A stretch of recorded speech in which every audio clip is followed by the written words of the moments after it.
So Frank, here we are at the Cafe Royal, but was obviously the sporting club originally. National Sporting Club. Royal patronage for boxing years ago. Muhammad Ali had a press conference here many years ago as well. In the Queensbury room. In the Queensbury room. Where else, of course? Look, here we Queensbury modern day. You've been very fervent today, and you've been very fervent since it was announced. Daniel Dubois has a massive opportunity to take 3 of the world title belts against Alexander Usyk in Wrocław, Poland on August the 26th. Yeah, I feel he does. I think it's his moment in time. It's a fight he wants. And as I said at the press conference, I think I'll look at it a different way than most people, because I feel that Alexander has to show how good a world champion he is, because up to now the fighters that he's fought have not been at their best. Derek Chisora, he's the gatekeeper for most of them. He is what he is. And the 2 fights he had with AJ, I think AJ's seen better days, and he's certainly getting a look the fighter he used to be in the 2 fights he had with him. Now, that you could say, well, that's because he was in with him, but he didn't look the same fighter when he fought Ruiz. So for me, this is going to be a real selling point, because he's got a young heavyweight in front of him, a hungry heavyweight, and somebody who believes that he has to beat him, and I think he has as well. You've also said today that you've got a gut feeling. Calzaghe versus Lacey, Danny Williams when he went to fight Mike Tyson, Naz Hamed, who's here, Naz Hamed against Kevin Kelly in New York. Fights where all your guys were underdogs, but they went there and they performed against the odds. Yeah, we over the years, there's a lot. I sort of go through a massive list, but there's been a lot of fighters over the years I've been involved with, and I think we've made the match at the right time, and I hope this is going to be on that list, because I generally think that he has the ability, he has all the things that's needed to win this fight. We're going to find out on the night where he has the temperament to win it, and I think he does, so we'll see. I think it's an advantage for Dubois to go in as the underdog and without the expectation of... There's no pressure. There's no pressure, exactly. There's no pressure. He goes in and does what he has to do. He's a fighting man.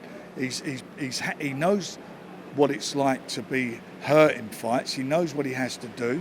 And I generally do think that, as I say, that I think he's got the tools to do it. People underestimate...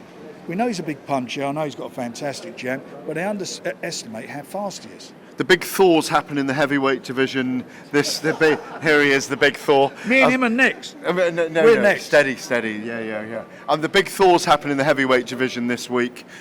So many fights announced. Alexander's obviously fighting Daniel. Tyson Fury's fighting Francis Ngannou. A lot of traction around the event when it was announced. Ngannou fighting Tyson Fury in Saudi Arabia, in Riyadh, on October the 28th. What's your reaction to the way people are saying, well, why isn't Tyson defending the WBC title? Well, he's not. The reason he's not doing them is because we've made offers to the 2 guys who we felt were the biggest attractions for him to fight, and they both turned it down. In the meantime... Joshua's turned it down as well. He did. He made an offer. We offered him 60-40 a game. We've done it twice, and he turned down both fights. So he's not fighting him. He's decided to fight the guy who Tyson's already beaten in style last year in Dillian. Yep. So he's taken that fight, and Usyk didn't want it, and they was themselves kept saying, well, they've done a deal to fight in Saudi, and we'll get an offer. We've had no offer. No one's given us an offer to do it. So in the meantime, we get on with our own business. And your own business is the Tyson Fury show, really, isn't it? It's the Tyson Fury, and we're putting on the biggest event I've ever been involved with, which would be the biggest event you've ever been involved with. Look, yesterday, Twitter, Tyson Fury trended #1. Ngannou trended #2. That's everybody watching it, not just a small select band of people. That's UFC fans, boxing fans, general public. It is what it is. It's a huge event.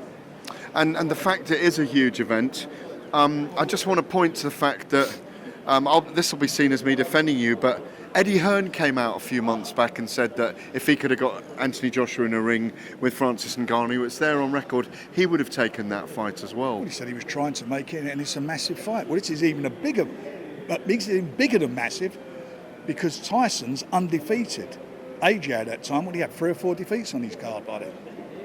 If I know you believe Daniel Dubois will beat Alexander Usyk, which changes the landscape.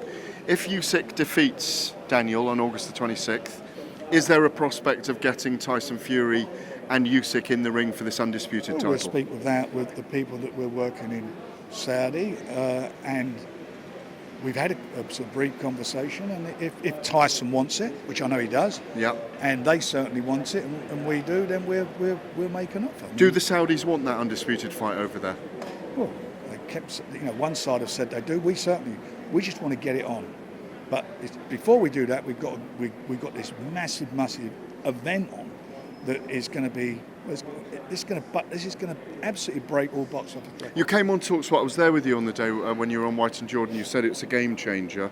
Can you explain now why you called it a game changer at the time? At the time, because we are putting the fight on in Saudi. When we were told no fights on in Saudi until December, and then they said they won't be none on until the next quarter, which is up until March 2024. We've got a fight on. We made a fight. That's a game changer.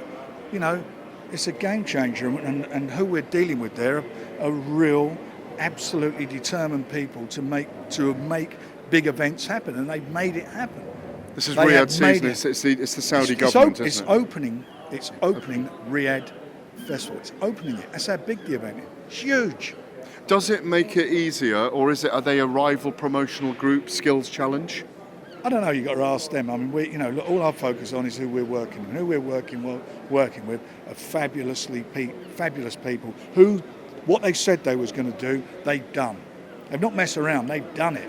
It's done. It's announced. Everything that was asked for has been done because they know the value of this event. They get it. For the last month, behind the scenes, you and your son George, who obviously does a lot of negotiations on this stuff as well, who works tirelessly behind the scenes, you've both been saying to me, we are creating our own narrative arc. We're not worrying about what other people are telling us we should be doing.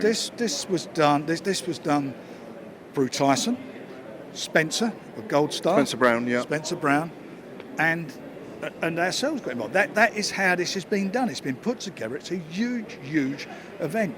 And just park all the rest of the stuff up. Come October, when this goes on, everybody's going to be watching it. The lovers, the haters, who cares who they're going to be watching it. You know why? Because it's massive. It's massive. He's fighting a guy who in Guinness Book of Records is statistically the best, hardest puncher of any combat sport. You know he's competitive, you know where he's coming from, and he's taking Tyson on in a boxing ring. And he must fancy it. And for me, the reason it's been such a great fight, because if I was in his position, the only way, in my opinion, I think I can beat Tyson Fury, I've got to knock him over. I've got to knock him out. So this fella is going to come with all guns blazing. So while it lasts, it's going to be exciting. Obviously, it's a major combat sports event, and it is going to ignite interest, and people will be pressing that red button at 5 to 10 on that night, even if they've been complaining about it. But the key for me is, and the key for everyone will want to ask, will that eventually lead to Tyson becoming undisputed champion? Yeah, he wants to unify the belts. I mean, he's always said that, and we've tried desperately to make those fights happen this year, and it's not happened because Usyk's people went in a different direction and said they was going to send an offer was going to be sent to us to make. You never got that offer. Never had to be categoric about that. Ever have had an offer. Never. Thank you as always, Frank. Appreciate it. Pleasure.